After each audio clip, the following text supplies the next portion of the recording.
When you plan for what ifs, do you include the potential positive outcomes? I'm Anne with Winletha, your coach to be the leader you want to be. To manage a major facility project, I needed a detailed budget. It would include amounts for design, construction, permits, equipment, consultants. It also had a line called Contingency. The banks that provided the funds for these projects always wanted to see a large contingency, as it gave them some assurance that we would get the building built without running out of money.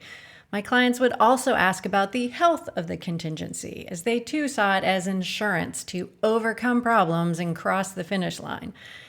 It was part of my job as a project manager to identify potential risks ahead and how much they could cost.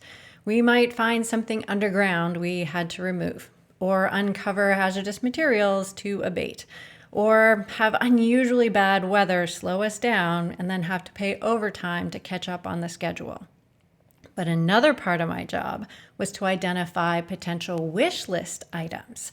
As much as I needed to be ready for the what if this goes wrong question, I also needed a plan to act when something went right.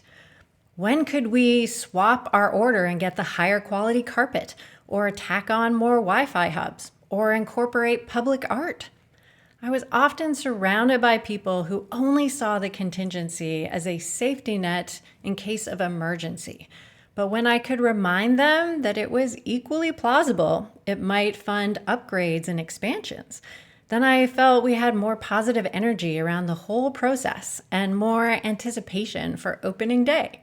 So here's an exercise to help you strengthen your perspective muscle. Today, identify something you're working on that you care about. Maybe it's an article or an event. Then list the what ifs in your head. It might be something like, what if I mess up? What if the tech doesn't work? Then review your list and add more so that there are at least as many equally plausible positive outcomes as negative ones. What if I give the performance of my life? What if I get asked to write another article? Through the week, watch for more outcomes to add to your list. At the end of the week, notice what was easy and what was hard, and how you feel about what you're working on.